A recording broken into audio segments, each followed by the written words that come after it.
शांति। ओम शांति। ओम शांति।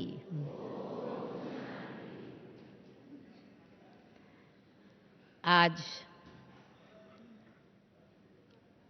प्यारे बाप दादा की मुरली सुनते आज का गीत था, मुखड़ा देख ले प्राणी जरा दर्पण में,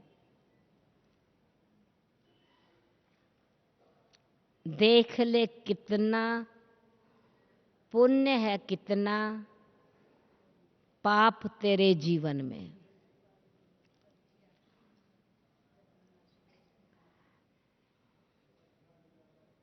दर्पण में देखने के लिए अपने पुण्य कर्म और साथ साथ जो भूलें की हैं अथवा विकर्म किए हैं, उनको देखने के लिए भी दर्पण चाहिए।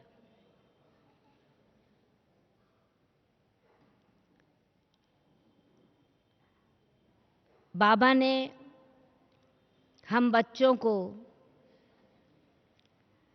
ज्ञान दर्पण दिया है,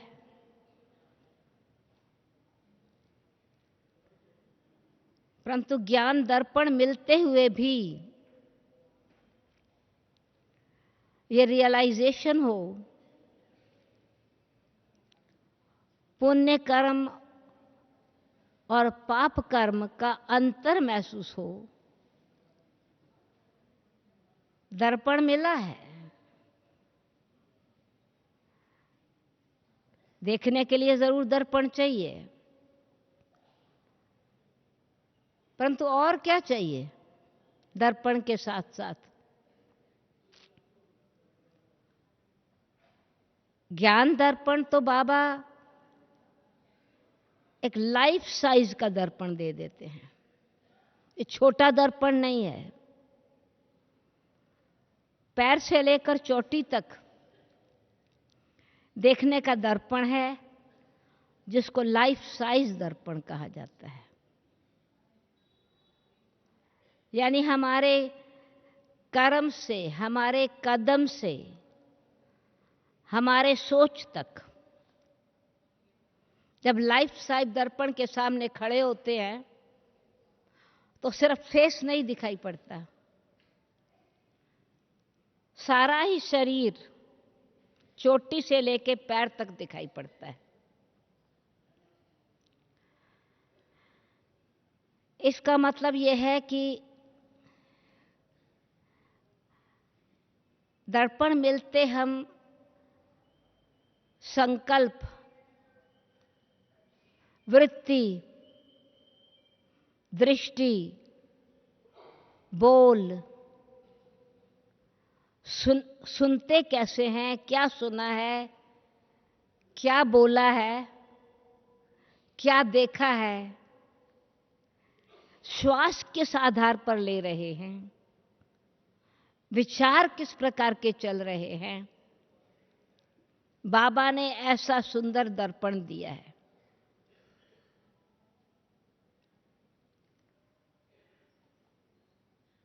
पर दर्पण में देखने के लिए चाहिए क्या?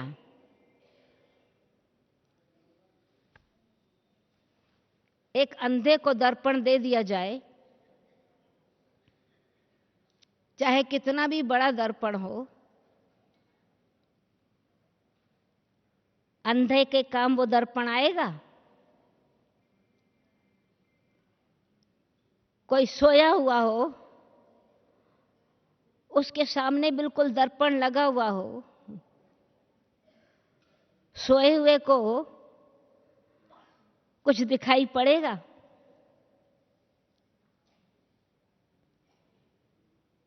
तो क्या चाहिए दर्पण को देखने के लिए? दर्पण है अपना फेस देखने के लिए क्या चाहिए? अंधे को आंखें तो हैं, खाली आंख नहीं चाहिए, कुछ और भी चाहिए। अंधे को ऐसा नहीं कि आंख नहीं है, आंख है। क्या नहीं है अंधे को? दृष्टि नहीं है, लाइट नहीं है। चलो दृष्टि है,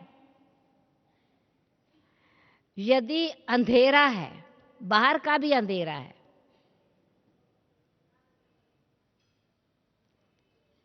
अपना चेहरा दिखाई पड़ेगा? नहीं पड़ेगा ना। दर्पण पर मिट्टी लगी हुई है, धूल चढ़ी हुई है, चेहरा दिखाई पड़ेगा?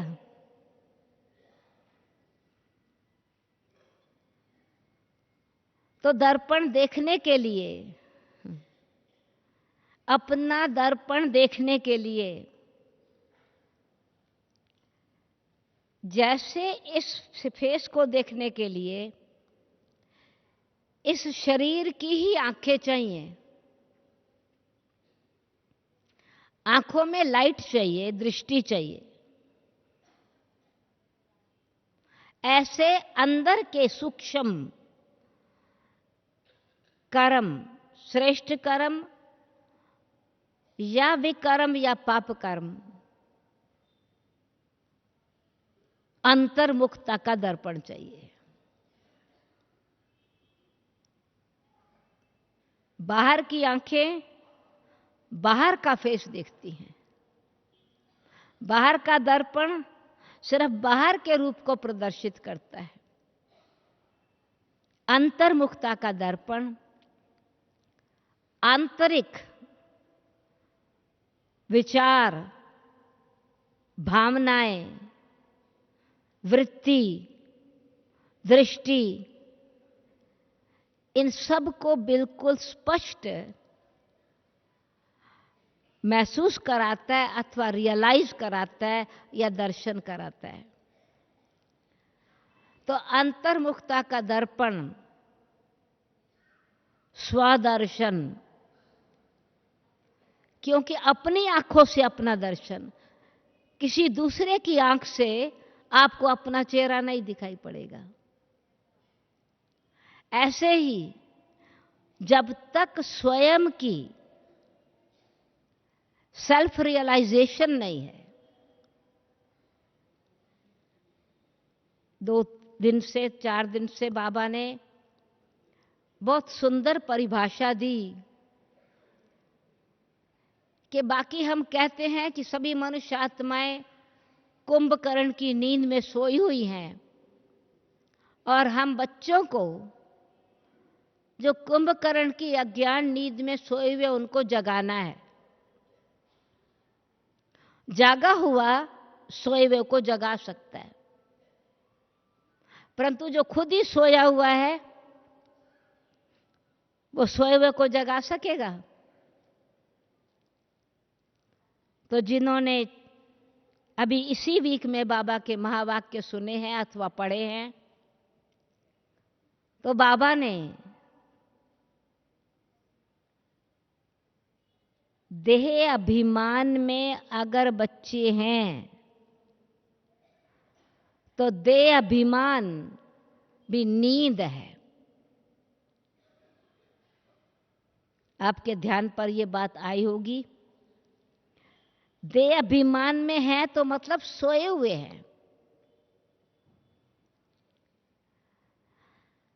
आत्मिक स्थिति में है तो जागे हुए हैं। देह अभिमान में अगर है तो सबसे बड़ी भूल है। देह अभिमान विकारों की धरती है। जैसे कोई धरती में बीज अगर है, धरती है तो उगेगा, तो ऐसे देह अभिमान जो 5 तत्वों का बना हुआ शरीर है, इस देह के भान या अभिमान में हम आत्माएं सूक्ष्म रीति से कैसे विकर्म कर लेती हैं, भूले कर लेते हैं, पाप कर्म कर लेते हैं,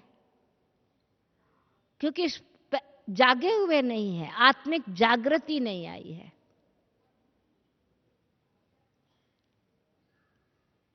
देह अभिमान दुख की दुकान है, डिपार्टमेंटल स्टोर है। उस देह अभिमान में सब प्रकार के विकारों का प्रभाव अथवा आकर्षण शक्ति है। देह भान में भी मैं लड़का हूं या लड़की, ये बाहर का रूप, और बाबा कहते हैं ये रूप भी भूल जाओ, आप आत्मा हो, आप शरीर नहीं हो। देह में आने से ही देह के संबंध और संबंध आते हैं। जैसा ही संबंध है तो संबंध बंधन बन जाता है। जब उस भान में हम सचमुच ये मानने लग जाते हैं जो हमारा संबंध है संबंधियों से, उसी को मानना शुरू कर दिया, तो उस अभिमान में या तो अपमान आ जाएगा, अपमान की महसूसता होगी, या सूक्ष्म में उतावलापन अथवा अभिमान आएगा। मैं मां हूं, अगर ये मेरा बच्चा है, तो देह के भान में आने से ये मां हूं, मैं मां हूं, ये बच्चा है, मैं पिता हूं, ये बेटा है, मैं हस्बैंड हूं, ये वाइफ है। इस संबंध में उसी को अगर मानकर चलते हैं तो क्या होता है, दूसरे को अपने मन की बात को मनवाने का एक, जैसे क्रोध, मेरी बात अभी माने, अभिमान, ये बात मैंने आपको कही है, बच्चे ये काम कर ले, नहीं किया अभिमान, अभिमान नहीं तो गुस्सा आ जाएगा। तो देह भान में हम किस प्रकार से सूक्ष्म रीति से अभिमान में आकर के सूक्ष्म में उतावलापन, अधैर्यता, गुस्सा, जो हम समझते स्वाभाविक है ना, इसने कोई मेरी बात मानी थोड़ी।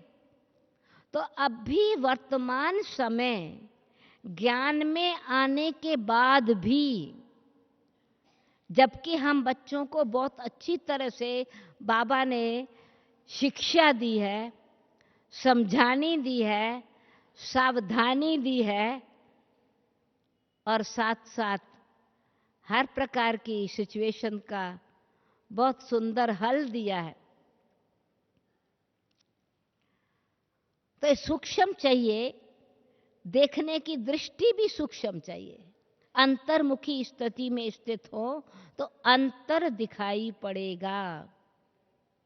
बाहरमुखी में सिर्फ बाहर का रूप देखेंगे, ये तो मुझे करना ही पड़ता था ना, करना ही पड़ेगा ना, मेरे परिवार है, मेरे बच्चे हैं, मोह तो स्वाभाविक रीति है ना, थोड़ा इमोशन तो आ ही जाते हैं ना, चिंता तो स्वाभाविक रीति से है ना। अब ये चिंता मैंने करना शुरू किया तो मुझे ये नशा जो है कि मुझे तो प्रभु चिंतन में रहना है और हर एक के प्रति शुभ भावना से हमको सहयोग देना है, जो मेरा अंतर्मुखी स्थिति में पुण्य कर्म हो जाएगा। चिंता करूंगा तो व्यर्थ चिंतन चलना शुरू हो जाएगा, चिंता करूंगी तो डर पैदा हो जाएगा, चिंता करूंगी, अनुमान शुरू हो जाएगा। तो ये बहुत सूक्ष्म बातें जिनको हम कोई पाप कर्म थोड़ी समझते हैं। परंतु पाप कर्म वो है जो बाप से दूर कर देवे। पाप बाप के नजदीक नहीं आने देता अथवा बाप से दूर ले जाता है। विकर्म हमको दुख देता है क्योंकि वो विकार के वश किया हुआ कर्म है। तो बाबा ने कहा देह अभिमान में आना भी पाप है। बहुत समय से जो हम कर्तव्य करते चले आ रहे हैं, ये कर्म क्षेत्र है, कर्मों की भूमि है।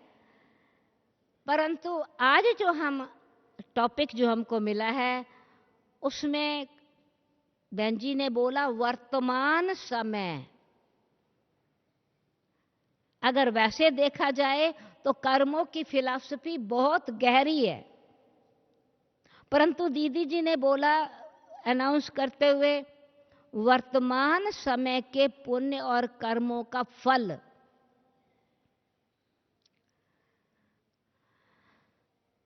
तो वर्तमान समय सीजन हमारे पास जो है वो सीजन चल रहा है पुण्य कर्म की कमाई करने का।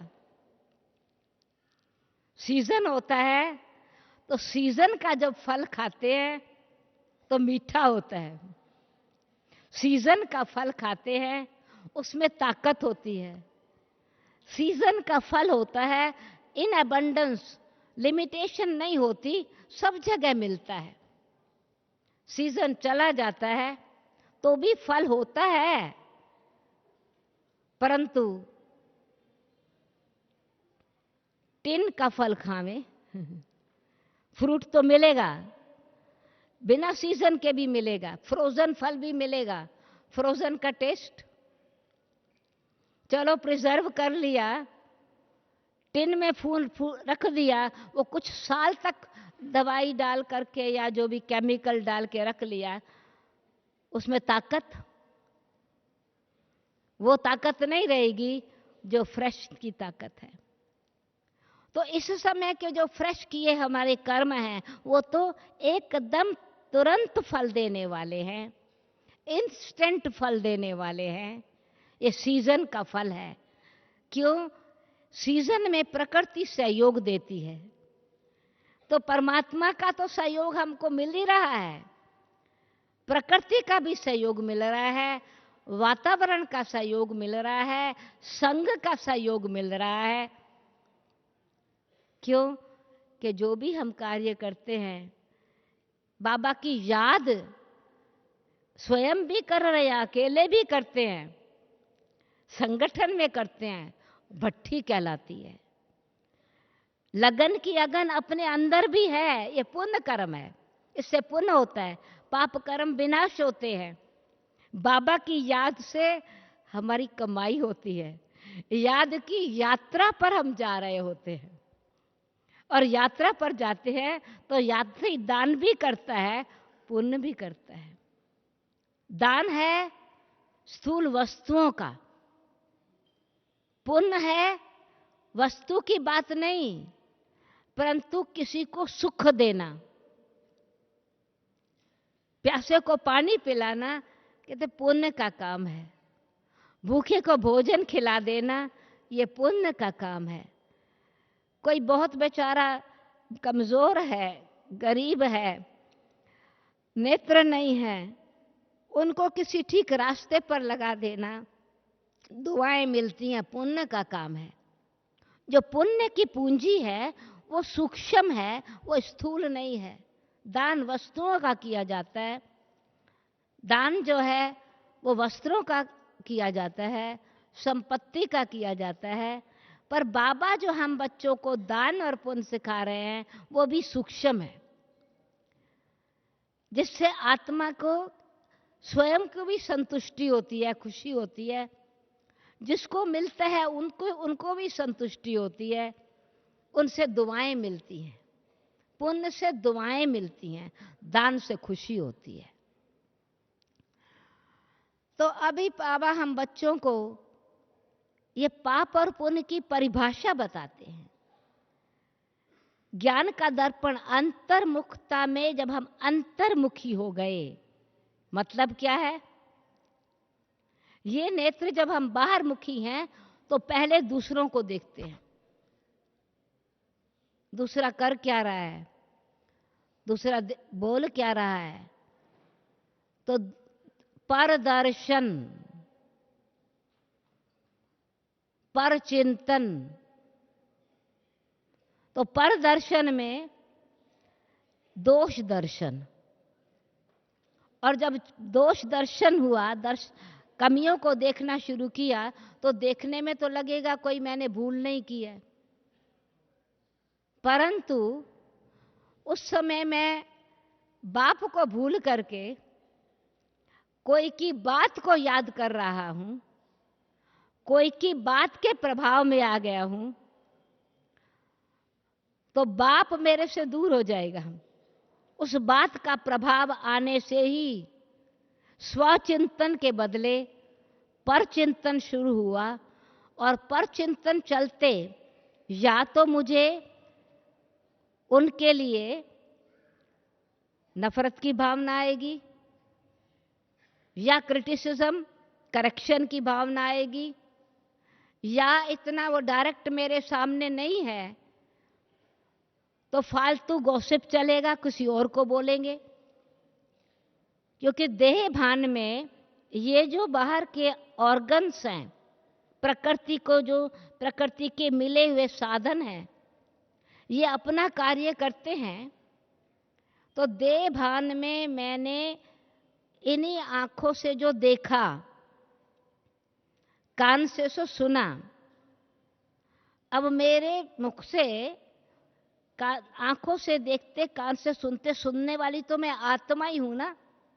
कान अपने आप तो नहीं सुनते, मुख अपने आप तो नहीं बोलता, परंतु देह भान में या अभिमान में उसके प्रभाव में जब मैं आई तो उनकी जो बात है वही मेरे विचार में चलेगी, उनकी कमजोरी का मेरे पर असर पड़ेगा। तो उससे क्या होगा, मेरे व्यर्थ चिंतन में मेरी खुशी चली जाएगी। आत्मचिंतन में, स्वचिंतन में मेरी उन्नति है। तो स्वचिंतन उन्नति की सीढ़ी है, परचिंतन पतन की जड़ है या गिरावट है।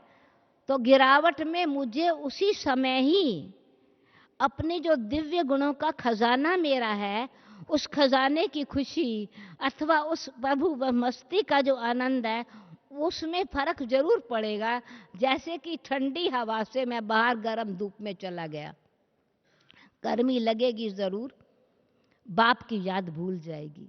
भले हम सावधान हैं, परंतु बात बीच में आई तो बाप और अब बात ने अपने आप और बाप के बीच में दीवार डाल दी अथवा एक पर्दा गिरा दिया। डिपेंड करता है कितनी देर तक मैं उस व्यर्थ इन आंखों से जो देखा, खाली देखा नहीं, कानों से जो सुना। तभी बाबा कहते हैं बुरा देखो नहीं, बुरा सुनो नहीं, बुरा बोलो नहीं। ये बंदरों के लिए नहीं है, ये तो बंदर से जो मनुष्य आत्माएं बंदर जैसी बन गई, बंदर से मंदर बनने वाले हम ब्राह्मणों की शिक्षा है, के लिए बाबा ने शिक्षा दी है।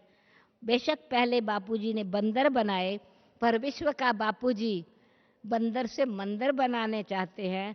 तो फिर कहते हैं ऐसे नहीं, सिर्फ बुरा देखो नहीं, बुरा सोचो नहीं, बुरा बोलो नहीं, बुरा देखो नहीं, बुरा सुनो नहीं, बुरा बोलो नहीं, परंतु बुरा सोचो भी नहीं। उसको परचिंतन कहा जाता है।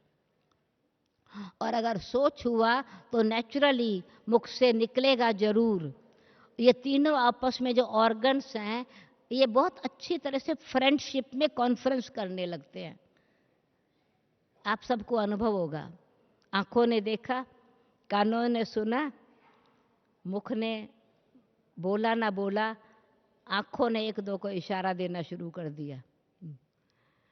कान ने सुना है, मुख से बोलने के लिए समझते हैं शायद वो व्यक्ति को पसंद नहीं आएगा किसी जो उनकी बात है, तो आंखों से ही एक दो से बात करने लगेंगे। अब क्या हुआ, ध्यान खिंचवाया दूसरे की कमजोरी का, दूसरे के लिए ध्यान खिंचवाया, ये मैंने पुण्य का काम किया या मैंने दूसरे को भी बाप से दूर किया? तो हम सूक्ष्म में कैसे स्वयं की डिससर्विस के साथ साथ दूसरे को भी बाबा के रास्ते से चलते या स्वचिंतन के रास्ते से निकाल देते हैं, इस बात का हमको पता ही नहीं चलता है, इस सूक्ष्म रीति से। और फिर अंदर अगर चला गया तो हृदय की शुद्धि तो रहेगी नहीं। फिर तो नेचुरली कोई किसी का व्यवहार कोई अच्छा व्यवहार नहीं था, कर्म उनका था, व्यवहार उनका था, परंतु उस व्यवहार को मैंने अपना व्यापार बना लिया, क्योंकि मैं दूसरों को भी उसी प्रकार से 50 बारी मैंने वर्णन किया, तो मैंने व्यापार किया ना, दूसरे की कमी का बाजार खोल दिया। अब उसकी जो कमाई होगी, बुरी की कमाई जो मैंने किया, जो व्यापार किया, एक से दूसरे को बताया तो दूसरे ने बोला हाँ मैंने भी ये अनुभव किया है, तीसरे को बताया अरे तुमने तो कुछ नहीं किया, मैंने तो इससे भी ज़्यादा गहरा दुख लिया है। तो हमने जो ये व्यापार किया उसमें घाटा पड़ा या फायदा हुआ? तो संगम पर अभी जो है उस सीजन में तो कमाई करने का समय है। इसलिए बाबा कहते हैं कि हमारी सूक्ष्म शुभ भावना का अगर हमको कमाई करनी है, ये संगम युग कमाई का समय है, तो हमारे संकल्प पर, सोच पर हमको बहुत ध्यान देना है। यानी और संकल्प के साथ फिर श्वास का संबंध है, हर एक श्वास हमारा सफल होवे, संकल्प हमारा स्वस्थ हो। तो हृदय में जब हमारी भावना शुभ है, शुभ कामना है, क्षमा भावना है, दूसरी आत्माओं को बचाने की भावना है, पुण्य, इसको बाबा कहते हैं ये पुण्य का काम है। कोई ने अगर भूल की है तो उनको सहयोग दो। क्या मतलब है? सहयोग का मतलब भूल करने में सहयोग नहीं, परंतु उनकी भूल को बार बार आप रिपीट नहीं करो, ना व्यवहार में, वातावरण में फैलाओ। तो वो बात जैसे कि आपने अपनी शुभ भावना से अगर कोई और ने अवगुण वर्णन किया है, आप उनका गुण का वर्णन करो, तो आपने उस आत्मा को सहयोग दिया कि उनके पास वो नेगेटिव वाइब्रेशन नहीं पहुंचेंगे। अगर वो नेगेटिव वाइब्रेशन पहुंचे तो इसका मतलब उनके अंदर और ही सुन के कि मेरी ये निंदा कर रहे थे, मेरे लिए उल्टे बोल बोल रहे थे, तो जो उनकी पहली कमज़ोरी है उसमें पावर भर जाएगी, एक्स्ट्रा पावर भर गई। तो मैंने सहयोग तो नहीं दिया, अपना योग भी तोड़ा, उनका योग भी तोड़ दिया। ये सूक्ष्म फिलॉसफी है संकल्पों की, वचन की, व्यवहार की। तो अभी बाबा हम बच्चों को इसीलिए जितना जितना हम संकल्प को चेक करें, उसमें भी पहले वृत्ति को चेक करें, मनोवृत्ति, क्योंकि संकल्प मन में उठते हैं, मनोवृत्ति की बात है। तो मन मना भाव हम जितने स्थित हैं, मन मना भाव में, मन बाबा में लगा हुआ है तो मन को मना हो गई। मन एक तो मन मना भाव है, बाबा कहते हैं मन को मेरी तरफ लगा, पर जब मैं पुण्य कर्म कमा रही हूं तो मन को मना हो गई, ये चिंतन न पर चिंतन न कर। क्यों? कि ये तो अशुद्ध भोजन है, अशुद्ध भोजन है, वो मेरे को पचेगा नहीं क्योंकि मैं ब्राह्मण हूं, और अगर पचेगा नहीं तो उल्टी जरूर करूंगा, तो मैं भी बीमार, वातावरण भी खराब। तो इसीलिए मुझे ये बहुत ध्यान रखना है कि मैं अपने संकल्पों को श्रेष्ठ रखूं, भावनाओं को श्रेष्ठ रखूं, वृत्ति को एकदम दिव्य बनाऊं, दृष्टि को गुणग्राही बनाऊं। तो उसमें ऑटोमेटिकली वो क्षमा का भाव मुझे, मेरे को जो मेरा रॉन्ग कर्म होने वाला है उससे मुझे बचा लेगा। और मुझे फिर याद कर पुरुषार्थ क्या करना है, अपने लिए मेरा पुण्य क्या है कि मैं बाबा की याद में उस आत्मा के प्रति ऐसी शुभ भावना रखूं, तो वो याद याद याद याद क्या हो जाएगी, मेरे पर भी दया हो जाएगी, उस पर भी दया हो जाएगी। तो मैंने अपने को भी पाप कर्म से बचाया, व्यर्थ चिंतन से बचाया, और दूसरी आत्माओं के लिए भी शुभ भावना रख करके पुण्य कर्म किया। ये सूक्ष्म समय पर बाबा कहते हैं, तुम ब्राह्मणों को कोई दान नहीं देते हो, तुम ब्राह्मणों को सहयोग देते हो। तो इसीलिए ज्ञान का दान तो हम अज्ञानियों को देते हैं। आज बाबा ने वरदान में दानी, महादानी, वरदानी की विधि बताई, दाता विधाता वरदाता बनने की विधि बताई। तो हम दाता तो के बच्चे तो हैं, नित्य ज्ञान रत्नों का दान बाबा दे रहे हैं। जो बाबा ने दिया हुआ है वो हम देते रहते हैं, तो हम ऑटोमेटिकली स्वयं भी संतुष्ट रहते हैं, खुश रहते हैं। जिनको देते हैं वो भी रत्नों को लेकर के खुश होते हैं। एक एक रत्न लाखों का है, करोड़ों का है, गिनती नहीं, अनगिनत मूल्य है, क्योंकि ईश्वरीय महावाक्यों का कोई मूल्य नहीं है, अमूल्य है। उनमें जो बाबा की पावर भरी है, वरदान भरे हैं, शक्ति भरी है, वो अविनाशी है। परंतु वो तब काम करती है दूसरी आत्माओं को, तब वो प्रैक्टिकल में पुण्य का काम करती है, जो उसमें मेरापन ना आवे, अहम भावना आवे। ज्ञान दान करने में भी शो ना हो, हृदय से स्वाभाविक हो और गुप्त हो। तो जैसे गुप्त दान का प्रत्यक्ष फल गुप्त दान है, उसका फल और बल बहुत है, इसी प्रकार से ये गुप्त शुभ भावना, शुभ कामना स्वयं को भी बल देती है, दूसरी आत्माओं को भी बल देती है और फल देती है। क्यों? कि उन आत्माओं के पास भी हमारे लिए ये भावना कि हम उनके प्रति उनके शुभ चिंतक हैं। वो तब होगा जब शुभ चिंतन में होंगे, स्वचिंतन में होंगे। तो इसलिए हमारे संकल्प अगर अच्छे चल रहे हैं तो हमारे श्वास अच्छे चल रहे हैं। वो खुशी का श्वास है, आह वाला नहीं है, वाह वाह वाला है। ऑटोमेटिकली वाह वाह वाह, वाह वाह वाह, वाह मेरा भाग्य, वाह मेरा भाग्य।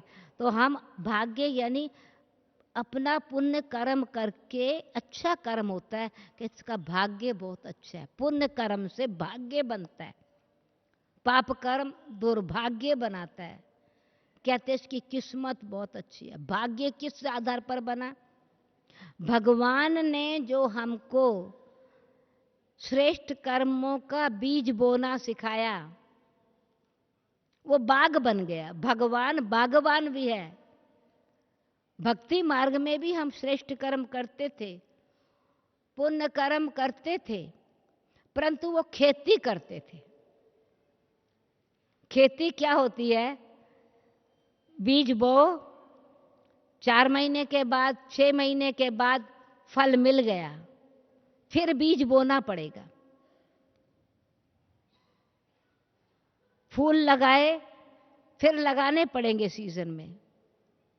परंतु बाग में जो फल लगाए, एक बारी लगाए,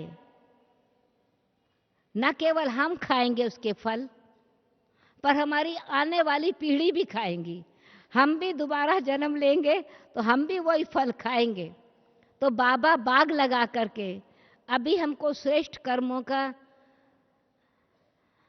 बाग लगवाने की शिक्षा दे रहे हैं। उसमें भी अभी प्रैक्टिकल में जो कर्म की फिलॉसफी है, मोटे रूप से तो हम भक्ति मार्ग में भी समझते थे पाप कर्म का फल दुख है, पुण्य कर्म का फल सुख है। पाप का मूल कारण अभिमान है, दया धर्म का मूल है, पाप मूल अभिमान। तो अभिमान के कारण पाप कर्म होते हैं, भक्ति मार्ग में कहते थे। पर उस समय समझ नहीं थी कि अभिमान क्या होता है, अहंकार क्या होता है। अभी बाबा ने वो समझ दे दी है, और बाबा ने ये भी समझ दी है हम बच्चों को, कर्म अकर्म विकर्म की गति बहुत अच्छी तरह से समझाई है। कर्म क्षेत्र पर हम कर्म तो कर ही रहे हैं, कर्म करना हमारा धर्म है। प्रवृत्ति में रहते, कमल फूल समान रहते, पवित्र निर्विकारी जीवन जीने की बाबा ने कला सिखाई है। परंतु प्रवृत्ति में रहते हमारे विकर्म ना बने, क्योंकि प्रवृत्ति में कर्म करना है। हम कर्म सन्यासी नहीं है। बाबा ने कहा कर्म सन्यास होता ही नहीं है, अभी भी बोला ना, कर्म सन्यास तो सिर्फ परम धाम में होता है, कर्म तो हमको करना ही है। परंतु अभी समझ में आ गया कि कर्म किस कॉन्शियस में कर्म करने हैं। कर्म इंद्रियों का राजा बन करके कर्म करने हैं, कर्म इंद्रियों से पहले डिटैच होकर के कर्म करने हैं। कमल फूल समान कर्म, जैसे कमल का फूल कीचड़ में रहता है, फिर कीचड़ से न्यारा रहता है, पानी टच नहीं करता, मिट्टी टच नहीं करती, सदा सूर्य की शक्ति लेते खिला रहता है। तो हमको भी इस शरीर रूपी प्रवृत्ति में, एक तो वो प्रवृत्ति है जो बाल बच्चे परिवार घर हैं, परंतु इसका मतलब ये नहीं है कि जो कुमार और कुमारियां हैं उनको गृहस्थी नहीं है।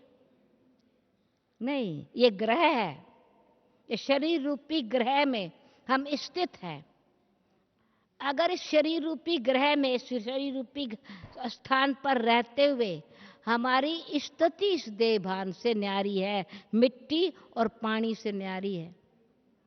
मिट्टी है तो मुझे रूप का नशा होएगा, मुझे जो है कैसा हूँ, मोटा हूँ, पतला हूँ, बड़ा हूँ, छोटा हूँ, सुंदर हूँ, कुरूप हूँ, कंपैरिजन आएगा।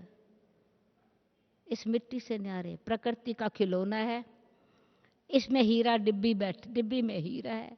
तो ये जो पहले अपने शरीर के भान में कोई दुख ले लेते थे, छोटा हुआ कोई बड़ा हुआ, अभी जरूर शरीर का ध्यान जरूर रखेंगे, शरीर की पालना जरूर करेंगे, घर की सफाई जरूर करेंगे, घर की देखभाल जरूर करेंगे, घर में स्वच्छता रखेंगे, पवित्रता रखेंगे, परंतु स्वस्थिति में स्थित होके, छोटा है चाहे बड़ा है, कुमार है चाहे कुमारी है, हम सब गृहस्थ में रहने वाले इस कर्म इंद्रियों के संबंध से न्यारे।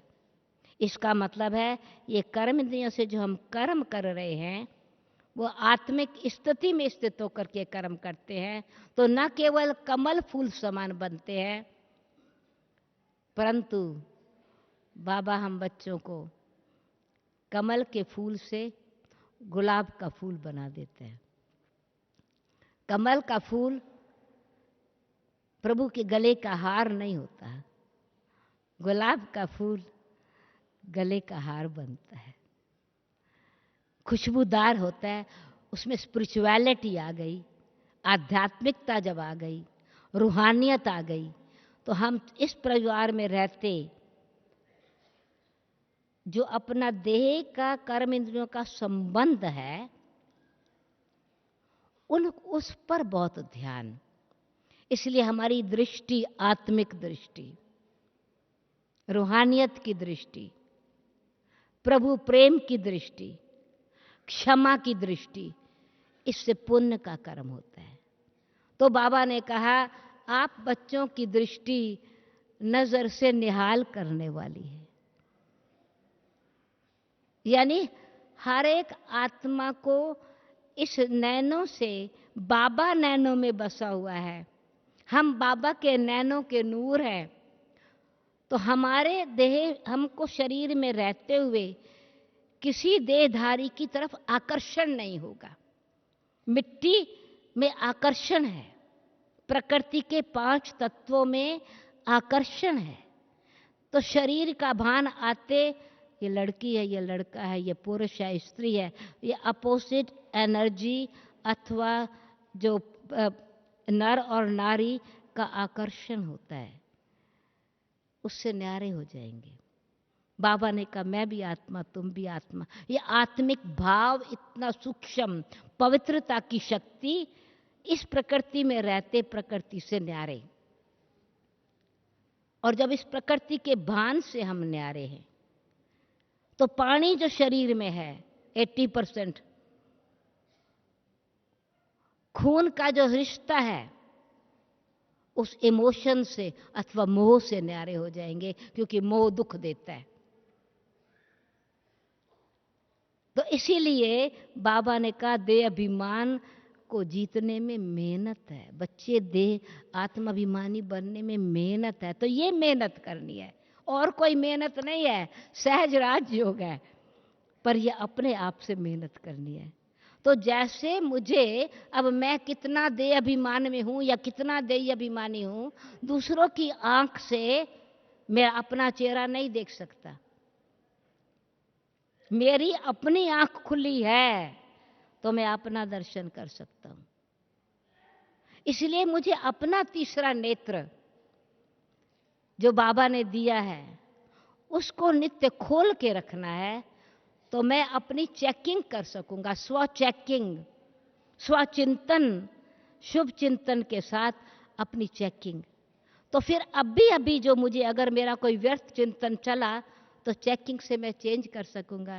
हृदय में कोई अशुद्ध भावना है तो मुझे, मेरा हृदय में अशुद्ध भावना आई तो बाबा तो नहीं बैठेगा, पुण्य तो नहीं, बाबा हृदय में बैठेगा। हृदय की खुशी दूसरों को खुशी देगी। चेहरा दिल का दर्पण है, तो मेरे दर्पण से दूसरों को बाबा की खुशी नजर आएगी। तो इसलिए ये सूक्ष्म है। तो कर्मों की गति में भी सुकर्म, विकर्म, अकर्म, तो सोल कॉन्शियस स्थिति में जो भी हमारे कर्म होते हैं वो सुकर्म होते हैं, सुख देने वाले कर्म होते हैं। आत्मिक स्थिति में स्थित हैं तो जो भी कर्म हैं वो रूहानियत के भरे हैं, तो दूसरों के अंदर रूहानियत लाने वाले, राहत देने वाले होते हैं, राह दिखाने वाले होते हैं, प्रेरणा देने वाले होते हैं। उसमें बिना बोले, बाबा ने बोला नहीं, बाबा के व्यवहार ने, बाबा मम्मा की दृष्टि ने, दादियों के जीवन की धारणा ने हमको राह दिखाई है, राहत दी है। तो ऑटोमेटिकली जितना वो दृष्टि में दिव्यता है,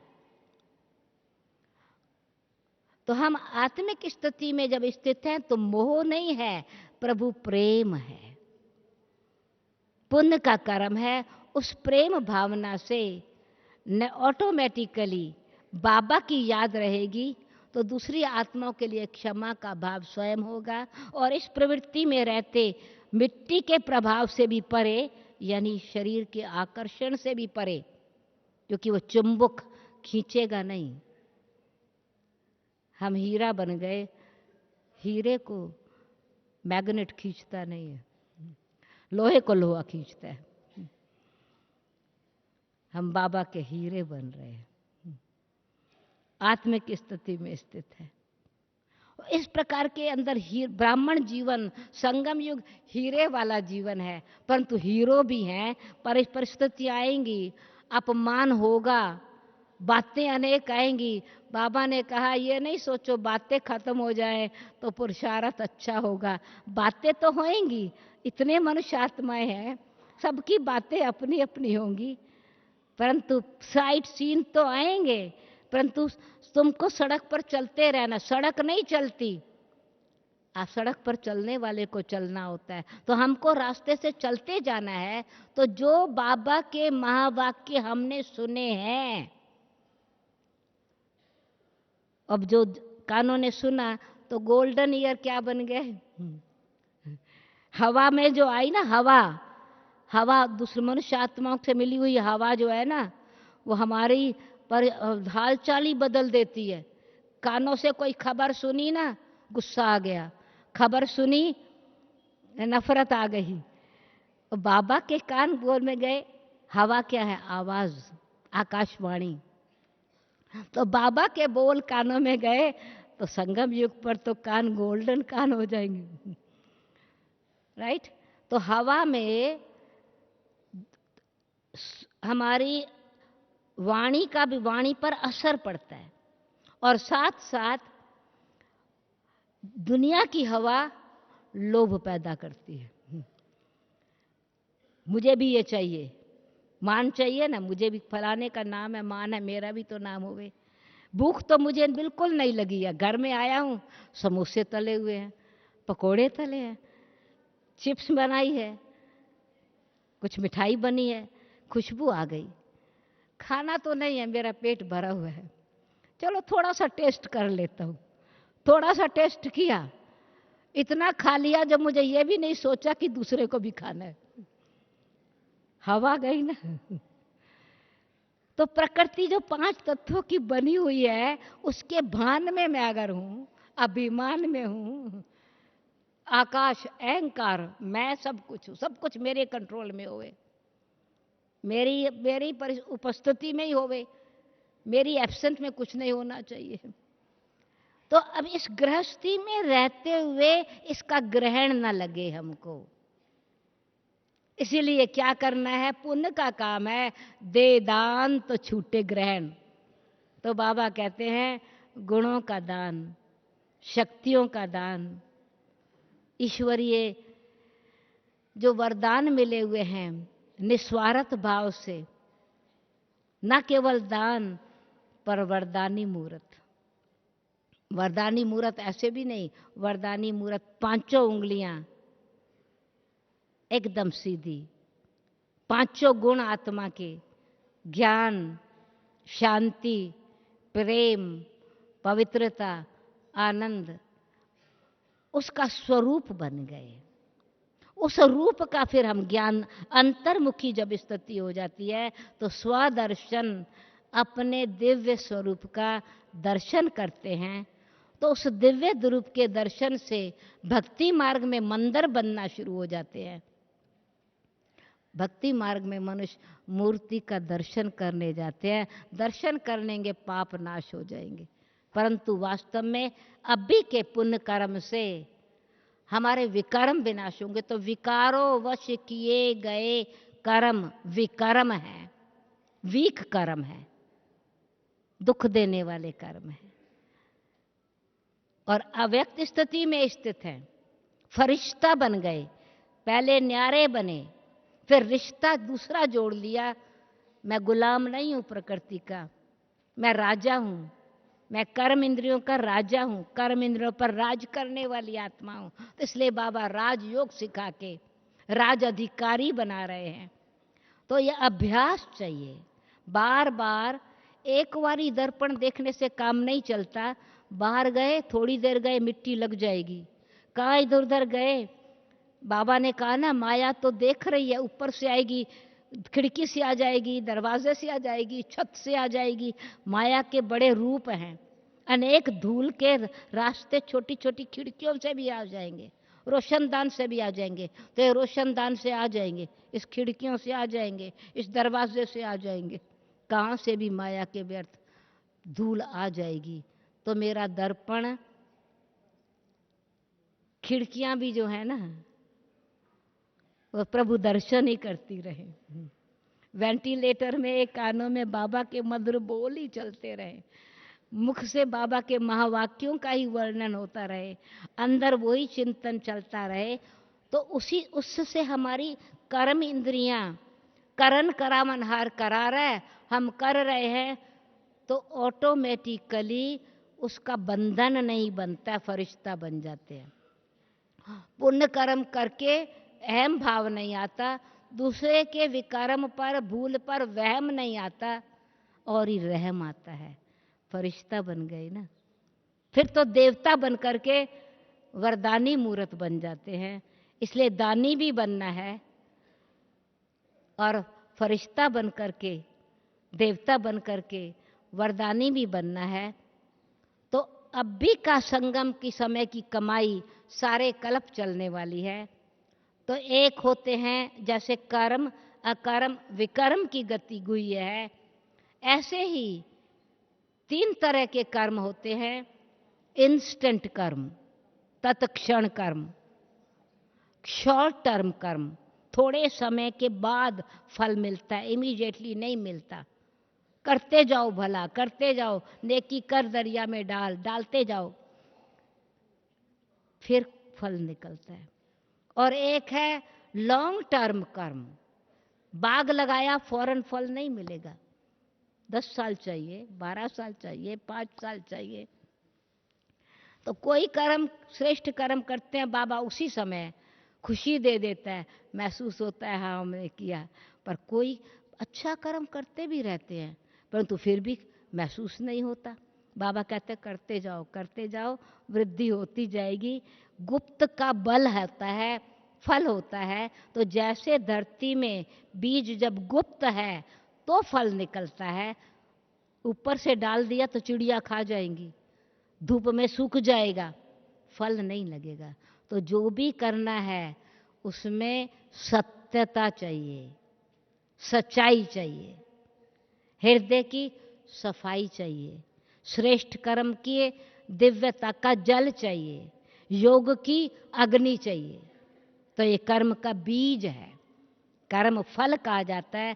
तो कर्म बीज है। तो धरती तो बड़ी अच्छी मिली है, अभी तो नवा जन्म हो गया है ना, अभी तो बाबा के गुणों से यह जीवन बना है। भले प्रकृति वही है, परंतु हमारी वृत्ति बदली है, हमारी प्रवृत्ति बदली है, हमारा विचार बदल गया है, हमारा संसार बदल गया है। तो ऐसे संसार में लाने के लिए ज़रूर हमारे श्रेष्ठ कर्म के जो बीज हैं, जो संस्कार बाबा ने भरे हैं, उन संस्कारों से हम कर्म करेंगे तो फल हमेशा सुखदायी फल होगा। जन्म जन्मांतर के लिए फल और बल मिलता रहेगा।